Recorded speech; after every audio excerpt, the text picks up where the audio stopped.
तो समुद्र पार कर, तो समुद्र पार करने जा रहे हैं,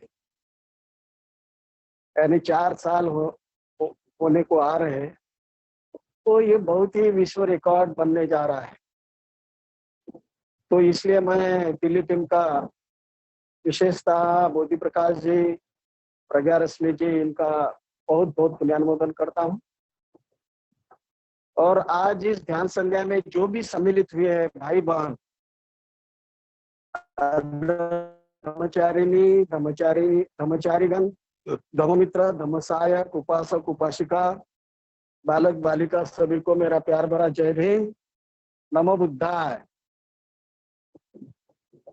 तो बहुत ही अच्छी धम्मपद से शुरुआत की है यूबीएस गौतम जी ने। तो भदंत आनंद कौशल्यायन जी कहते हैं कि जगत में सबसे महान किताब कौन सा है, तो है धम्मपद। तो इसलिए धम्मपद यानी ये बुद्ध के वचन है, तो हमेशा उसकी स्मृति रखना चाहिए। धम्मपद में ऐसा कहते हैं, सुप्रबुद्ध प्रबुजंती सदा गौतम सावका, ये चो दिवाच रतोच,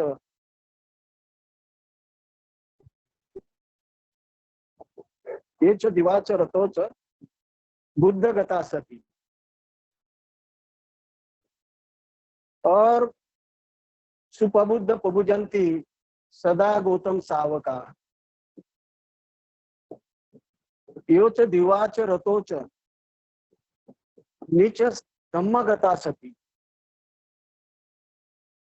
सुप्रबुद्ध प्रबुजंती सदा गौतम सावका, योच दिवाच रतोच नीच संगगता सती।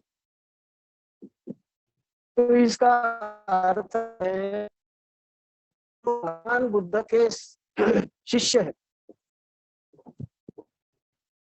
वो हमेशा जागृति पूर्वक रहते हैं, स्मृति पूर्वक रहते हैं, और रात और दिन बुद्ध धम्म और संघ की स्मृति रखते हैं। ऐसे शिष्य है। तो इसलिए आज मैं संघ के बारे में आपके साथ चर्चा करने वाला हूं। जैसे कि भौतिक जीवन में क्या है, रत्न बहुत ही महान रहते, महत्वपूर्ण रहते, लेकिन आध्यात्मिक जीवन में बुद्ध धम्म और संघ ये सबसे महान रहते हैं। इसीलिए हम शुरुआत में ही वंदना जब शुरुआत करते अपन, तो बुद्ध धम्म संघ को शरण जाते हैं, यानी बुद्ध धम्म संघ को शरण जाना है, यानी बुद्ध के जैसे खुद बनना है, ऐसी हम प्रतिज्ञा करते हैं। तो इसीलिए बुद्ध धम्म और संघ को अपने को शरण जाना है। अभी 23 मई को वैशाख पूर्णिमा आ रही है।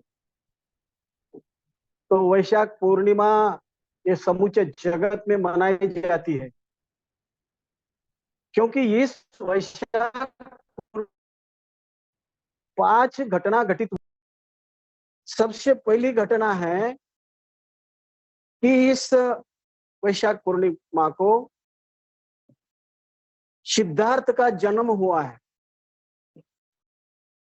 ईस्वीसन पूर्व 563 सिद्धार्थ का जन्म हुआ है लुम्बिनी यहाँ पर। और इसी पूर्णिमा को युवराजनी यशोधरा का भी जन्म हुआ है। और तीसरी घटना है कि इस पूर्णिमा को सिद्धार्थ की शादी हुई है यशोधरा के साथ। ईस्वीसन पूर्व 547 को, और चौथी घटना इसी पूर्णिमा को घटित हुई है, वो है ज्ञान प्राप्ति हुई है, सिद्धार्थ बुद्ध बन गए हैं। ये घटना घटित हुई है ईस्वीसन पूर्व 528 को। और पांचवी घटना जो यहाँ पर हो चुकी है वो है महापरिनिर्वाण। और ये महापरिनिर्वाण ईस्वीसन पूर्व 487 को हुआ है, कुशीनारा यहाँ पर। तो 3 माह पहले डिक्लेयर कर दिया था उन्होंने कि मैं 3 माह के बाद महापरिनिर्वाण प्राप्त करने वाला हूं, कुशीनारा में। तो आनंद ने कहा भगवान बुद्ध को कि आप कुशीनारा के अलावा और बहुत ही अच्छे अच्छे स्थल है, वहां पर क्यों नहीं आप महापरिनिर्वाण प्राप्त कर लेते। तो भगवान बुद्ध कहते हैं आनंद ऐसा मत कहो, ये कुशीनारा बहुत महान है और वहां पर मैं करने वाला हूं 3 संदेश देने वाला हूं सुपर बुद्ध को, और वहां पर मेरे महापरिनिर्वाण के बारे में वाद विवाद भी नहीं होगा, इसलिए मैंने वो स्थल का चुनाव किया है। तो ऐसे महान मानव, जगत के सबसे महान मानव, इस जगत को सुरक्षा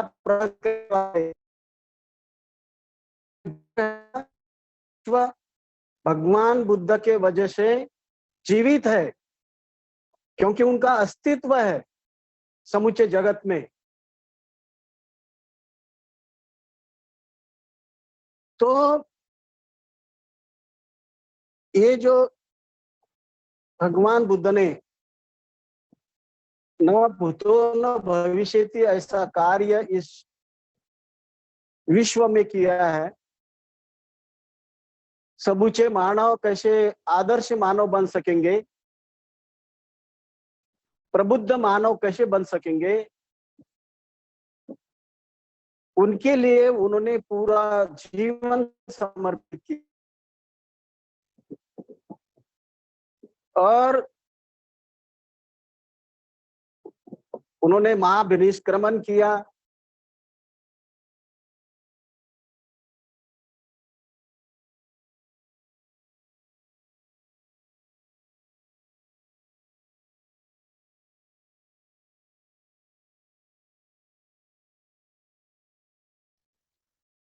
वो 5 परिवारजन उनको छोड़ के गए।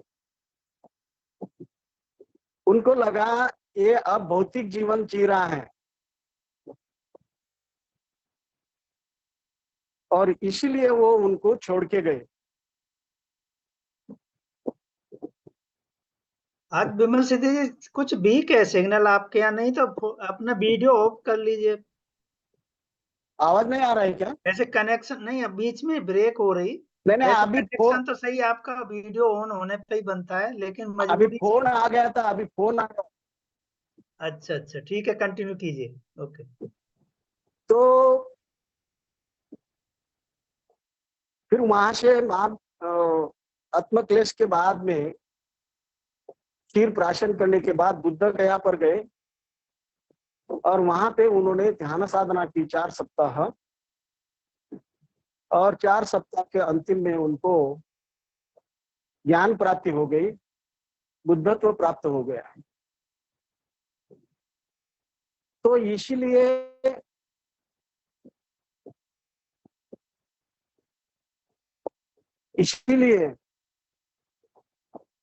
ज्ञान प्राप्ति के बाद वहां पे 5 सप्ताह या 7 सप्ताह तक वो आनंद लेते रहे।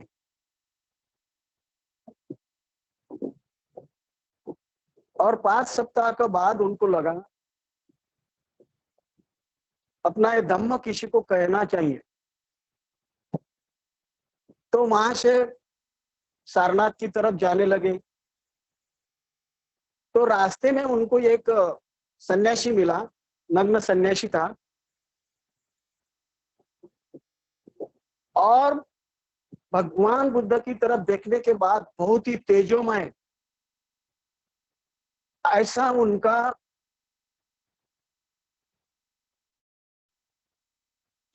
समूचा शरीर दिख रहा था उसको, बहुत ही तेजोमय।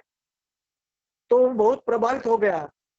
तो उसने कहा, क्या आपको सत्यता प्राप्त हुई है, सत्य का दर्शन हुआ है,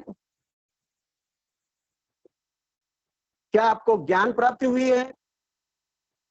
भगवान बुद्ध कहते, हाँ मुझे ज्ञान प्राप्ति हुई है, मैं बुद्ध बन गया हूं। लेकिन वो जो सन्यासी है वो उनकी तरफ ख्याल देता नहीं है। वो सोचता है अपने मन में, हो सकता है आप बुद्ध बन गए होंगे, और उनकी तरफ ख्याल नहीं देते हुए वहां से चला गया। तो ऐसा है धम्म बंधु और भगिनीनो कि आपण अभी तो अपने को धम्म देशना देने के लिए बुद्ध आने वाले नहीं है, लेकिन धम्म का प्रचार करने वाले जो भी लोग हैं उनकी तरफ ख्याल देना चाहिए। भगवान बुद्ध ही कहते हैं कि धम्म शाश्वत नहीं है,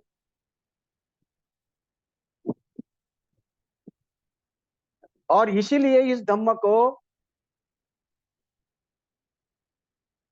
अस्तित्व में रखने के लिए अपने को धम्म की तरफ गंभीरता से ख्याल देना पड़ेगा। भगवान बुद्ध ही कहते हैं कि कुछ वर्षों के बाद यह धम्म का निर्मूलन भी हो सकता है, जैसा भारत में 1500 साल के बाद धम्म का निर्मूलन हो गया। और इसीलिए अपने को धम्म की तरफ ख्याल देना पड़ेगा।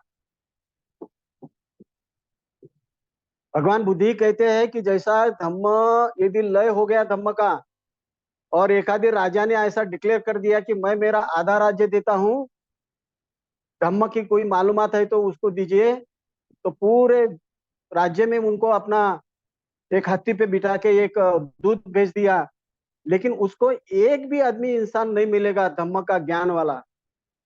इसीलिए मेरे प्रिय भाई और बहनों की धम्म की तरफ गंभीरता से ख्याल देना ये अपना कर्तव्य बनता है, क्योंकि डॉक्टर बाबा साहब आम्बेडकर का सपना अपने को पूरा करना है, भारत देश बौद्धमय करने का। तो इसीलिए धम्म को बहुत गंभीरता से लेना है, क्योंकि बुद्ध अपने को अभी धम्म देशना देने के लिए नहीं आने वाले हैं, लेकिन जो भी धम्म मार्ग पे आरूढ़ है, धम्म की देशना देते हैं, उनकी तरफ गंभीरता से अपन ख्याल देना ये अपना कर्तव्य बनता है। वहां से भगवान बुद्ध फिर वाराणसी गए। वहां जाने के बाद वो जो 5 परिवारजक उन्होंने सोच लिया था इनका सम्मान नहीं करना चाहिए, लेकिन जैसे जैसे बुद्ध उनके नजदीक गए तो उन्होंने उनका सम्मान किया, उनको बैठने के लिए आसन दे दिया। फिर भगवान बुद्ध कहते हैं उनको, मुझे ज्ञान प्राप्ति हो गई है, मैं बुद्ध बन गया हूं। लेकिन वो 5 परिवारजक कहते हैं कि जब तुम आत्मक्लेश का मार्ग अपना रहे थे तब तो तुमको, अब सुख के जीवन जीते वक्त तुमको कैसा क्या बुद्ध तो प्राप्त हो गया। लेकिन भगवान बुद्ध कहते हैं कि मैंने सुख का जीवन जिया नहीं है, मैंने मध्यम मार्ग का अपनाया है, और मैं अष्टांगिक मार्ग का पालन करता हूँ, और मुझे बुद्धत्व प्राप्त हो गया है। ऐसा पूरा धम्म उनको बताया। तो ये 5 ही जो लोग हैं ये 5 ही परिवर्जक भी अरहंत हो गए। कौंडिन्य, अश्वजित, महानाम, भद्रिक वगैरह ये जो 5 थे ये भी अरहंत हो गए। और ऐसा कहते हैं कि सारनाथ यहाँ पर धम्म का जन्म हो गया है। और बुद्ध का जन्म कहां पर हो गया है? बौद्ध गया में। और वहां से फिर भगवान बुद्ध वाराणसी चले जाते। वाराणसी जाने के बाद वहां पे उनको एक रईस घराने का यश नाम का जो तरुण था, उनको उन्होंने दीक्षा दी। और उनके साथ साथ उसके 4 मित्र और बाकी के 51 रिलेटिव्स, ऐसे टोटल 55 लोगों को उन्होंने दीक्षा दी। और ये 55 5 परिवारजक और भगवान बुद्ध एक, ऐसे 61 लोग हो गए। तो संघ की स्थापना की, आर्य संघ कहते हैं। तो ऐसा ये जो आर्य संघ की स्थापना वाराणसी पे यहाँ पर हुई है। तो ये जो आर्य संघ है, इस आर्य संघ में सुपटिपन्नो भगवतो सावक संघो, यानी ये जो भिक्षु लोग रहते हैं आर्य संघ में, वो कैसे रहते हैं? उत्तम मार्ग पर आरूढ़ है, ऐसा उसका अर्थ है। उजुपटिपन्नो भगवतो सावक संघो, यानी भगवान बुद्ध का आर्य संघ के भिक्षु यानी सरल मार्ग पर आरूढ़ है। न्यायपटिपन्नो भगवतो सावक संघो, यानी आर्य संघ के भिक्षु यानी न्याय मार्ग पर आरूढ़ है। सामीची पट्टिपन्नो भगवतो सावक संघो, तो आर्य संघ के जो भिक्षु है वो कैसे है? यानी उचित मार्ग पर आरूढ़ है। तो इस संघ में 4 प्रकार के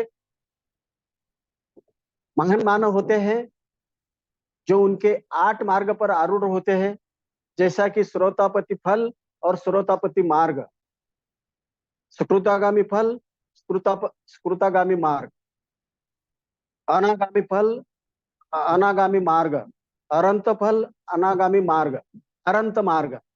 इस तरह से 8 प्रकार के श्रेष्ठ महामानव इस संघ में रहते हैं। तो श्रोतापन अवस्था प्राप्त करने के लिए ये जो 10 संयोजन जो है वो उसके ऊपर यानी ताबा प्राप्त करना पड़ता है। जैसे सत्काय दृष्टि, शीलवत परामर्श, विचिकिच्छा और कामराग, पथिक यानी द्वेष, रूपराग, अरूपराग और अहंकार, अस्वस्थता और अज्ञान, ऐसे ये 10 संयोजन हैं।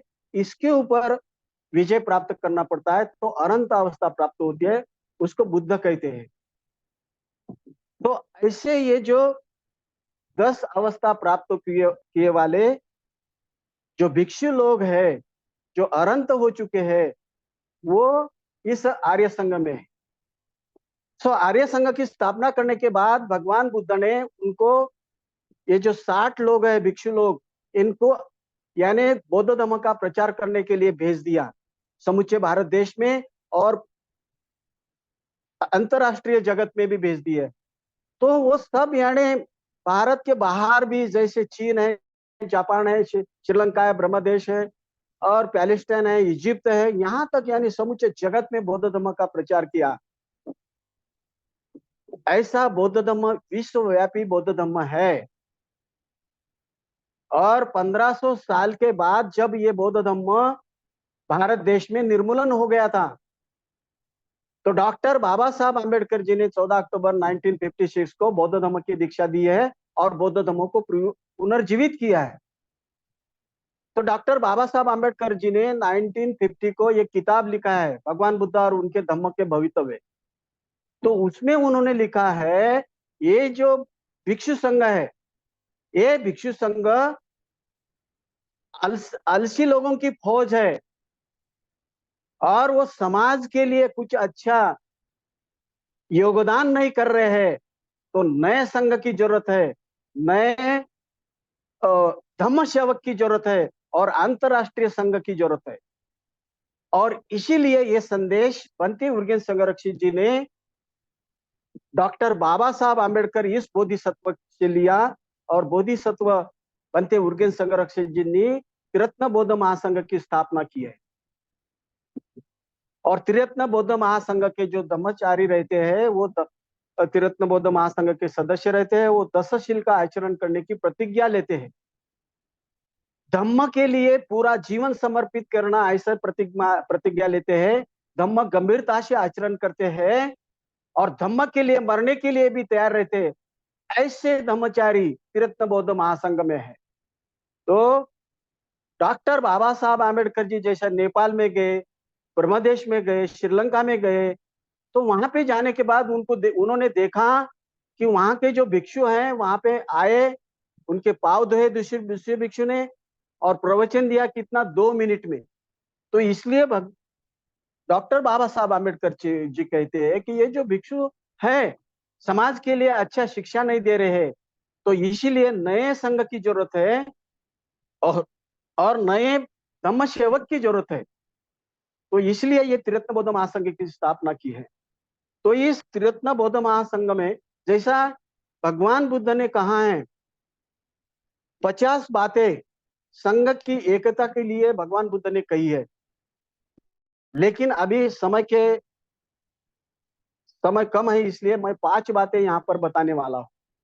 संघ का अस्तित्व कायम रहना चाहिए, शाश्वत रहना चाहिए, इसलिए कम से कम 5 बातें बनते उर्गेन संरक्षी जी ने बताई है। तो उसमें की पहली बात है संघ के जो सदस्य है वो हमेशा निरंतरता से इकट्ठा आना चाहिए। तो इसलिए त्रिरत्न बौद्ध महासंघ के जो भी शिविर होते हैं उस शिविर में सभी धम्म मित्र, धम्म सहायक, धम्मचारी सभी लोग इकट्ठा आते हैं। हर प्रांत के भारत के इकट्ठा आते हैं और वहां पे आने के बाद एक दूजे में क्या होती है, मैत्री विकसित करते हैं और ध्यान साधना करते हैं, मैत्री विकसित करते हैं और धम्म का अभ्यास करते हैं और एकांतवास करते हैं। तो ऐसा इकट्ठा आने से यानी धम्म का चर्चा करते हैं, धम्म का यानी बहुत विकास करने की तरफ बढ़ते हैं। और इसलिए ये जो पहली बात है यानी इकट्ठा आना चाहिए। दूसरी जो बात कही है संघ का अस्तित्व कायम रहने के लिए, वो है एक एकता से क्या करना चाहिए, निर्णय लेना चाहिए। जो भी कार्यक्रम है टीबीएम का यानी इकट्ठा आकर वो कार्यक्रम का प्रोग्राम ठहराना चाहिए, बहुत ही आनंद से, बहुत ही प्रसन्नता से वो प्रोग्राम करना चाहिए और ऐसे इकट्ठा आके यानी एक दिल से जो कार्यक्रम करते हैं और इसलिए वो धम्म डेवलप होता है, प्रकाशित होता है। और इसलिए बनते उर्गेन संरक्षक जी कहते हैं कि हमेशा यानी एक एक जगह पे आना चाहिए और एकता से एक जगह पे आना चाहिए और एकता से क्या करना चाहिए, एक दूसरे का यानी निरोप भी लेना चाहिए। इसीलिए ये एकता संघ में बहुत इंपॉर्टेंट है कि जो संघ का अस्तित्व कायम रख सकता है। और तीसरी जो बात कही है बनते उर्गे संरक्षक जी ने संघ का अस्तित्व कायम रखने के लिए, वो है यानी जो भी धम्माचरण करते हैं लोग उनको सम्मान देना चाहिए, मान सम्मान देना चाहिए। क्यों देना चाहिए? धम्म का आचरण करने वाले जो भी लोग हैं तो उनका यदि सम्मान आवन किए तो अपने को धम्म सीखने को मिलता है उनके पास से, और यदि उनका सम्मान नहीं किए तो अपने को धम्म की शिक्षा नहीं मिल सकती है। इसलिए जो भी अपने से ज्यादा अनुभूति है जिनको धम्म की, उनका सम्मान करना चाहिए, उनको दान देना चाहिए और धम्म के लिए जिनका जीवन समर्पित है ऐसे व्यक्ति के साथ कल्याण मित्रता रखना चाहिए। तो अपन धम्म के लिए समर्पित अपना जीवन कर सकते हैं और अपन धम्म के राह पर आगे बढ़ सकते हैं और हम खुद भी धम्म देशना दे सकते हैं। और इसलिए हमारा धम्म का जो अभ्यास है वो परिपक्व होता है और जो डॉक्टर बाबा साहब आम्बेडकर का जो सपना है धम्म का प्रचार और प्रसार करना, वो हम पूरी कर सकते हैं। इसलिए धम्म का सम्मान, धम्म के जिसको अनुभूति ज्यादा है ऐसे व्यक्ति का सम्मान करना चाहिए। ये तीसरा कारण बताते हैं धम्म का अस्तित्व कायम रखने के लिए, यानी संघ अस्तित्व कायम रखने के लिए। और चौथा है कि अपने पास जो भी है वो बांटना है। यदि अपने पास समाज में कोई समाज जिनको जरूरत है ऐसे लोगों को अपन मदद करना चाहिए, विहारों को मदद करना चाहिए, धम्मक को मदद करना चाहिए। यदि समझो एखादा व्यक्ति भूखा भूखा है और अपने पास बहुत ज्यादा है अनाज, तो अपन उसको देना चाहिए।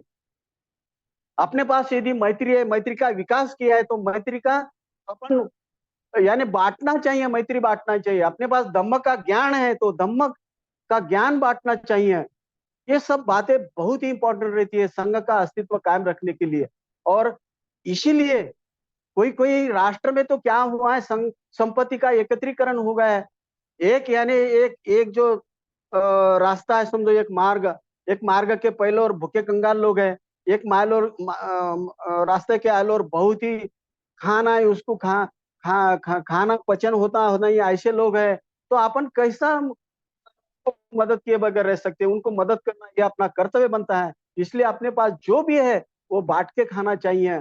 इसलिए ये संघ का अस्तित्व कायम रह सकता है। और चौथी बात कही है बनते उर्गेन संरक्षक जी ने, यानी इकट्ठा आके ध्यान साधना करना चाहिए।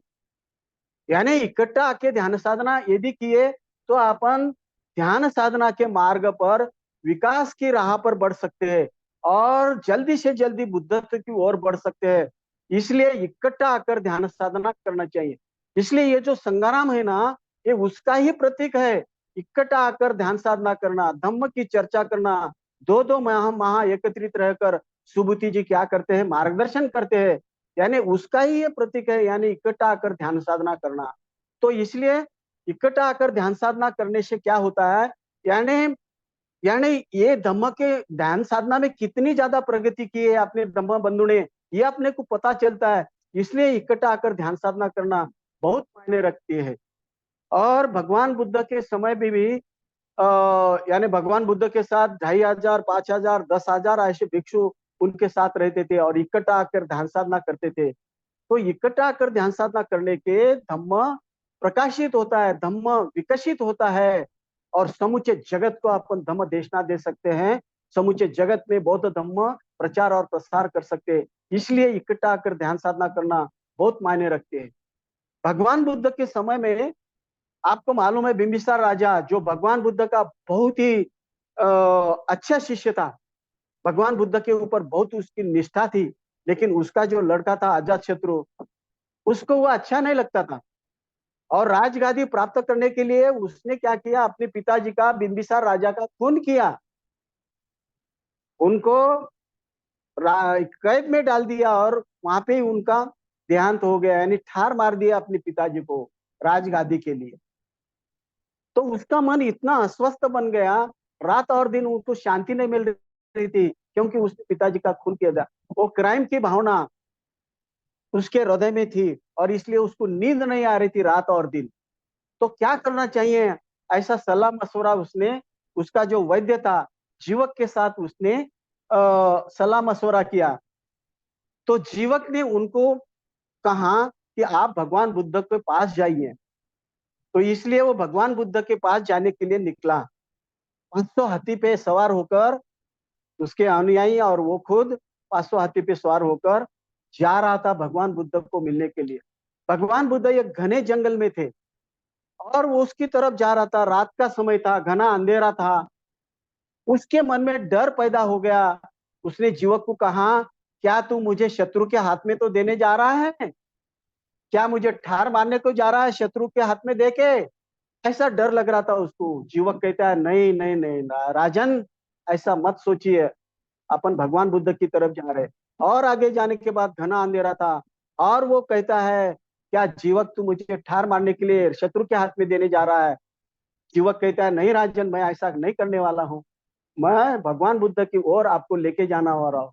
जैसे ही आगे जाते हैं घने जंगल के अंदर, तो वहां पे प्रकाश दिखता है, तेजोमय प्रकाश दिखता है। और वहां पे भगवान बुद्ध यानी 2500 भिक्षुओं के साथ प्रवचन दे रहे थे। वहां पे मौन में बैठे थे सभी लोग, इतना मौन। और वहां नजदीक जाने के बाद भी आ, ये अजात शत्रु को पता नहीं चलता, इतना मौन वहां पे था। तो उसके मन में ये बात आ गई कि मेरे पुत्र को ऐसी शांति मिलना चाहिए, ऐसा भाव उसके चित्त में आ गया। तो तो मेरे प्यारे भाई और बहनों, ये जो है यानी ध्यान साधना इकट्ठा करने से क्या होता है, धम्म विकसित होता है और धम्म का लाभ सभी को मिल सकता है। और समूचे जगत के लोगों को धम्म देशना देने के लिए अपन रेडी होते हैं। और इसलिए एकत्रित आके ध्यान साधना करना और धम्म का विकास करना, और डॉक्टर बाबा साहब आम्बेडकर का जो सपना है, भारत देश प्रबुद्ध भारत देश बनाना है, भारत देश बौद्धमय बनाना है, इसलिए इकट्ठा आके ध्यान साधना करके धम्म का विकास करना है। और इसलिए अपने को ऐसा प्रण लेना है और धम्म के लिए अपना जीवन समर्पित करना है। जैसा अभी यानी बुद्ध जयंती आ रही है, अपने को धम्म जीवन के लिए अपना जीवन समर्पित करने का प्रण करना है। जैसे डॉक्टर बाबा साहब आम्बेडकर जी ने कहा था 1955 को कि मैं मेरा जीवन धम्म के प्रचार के लिए समर्पित करने वाला हूँ। तो अपने को भी इस बुद्ध जयंती को अपना जीवन धम्म के लिए समर्पित करने का प्रण लेना है। इसी चंद शब्दों से मैं यहाँ पे ठहरता हूँ। जय भीम, नमो बुद्धाय। जय भीम, नमो बुद्धाय।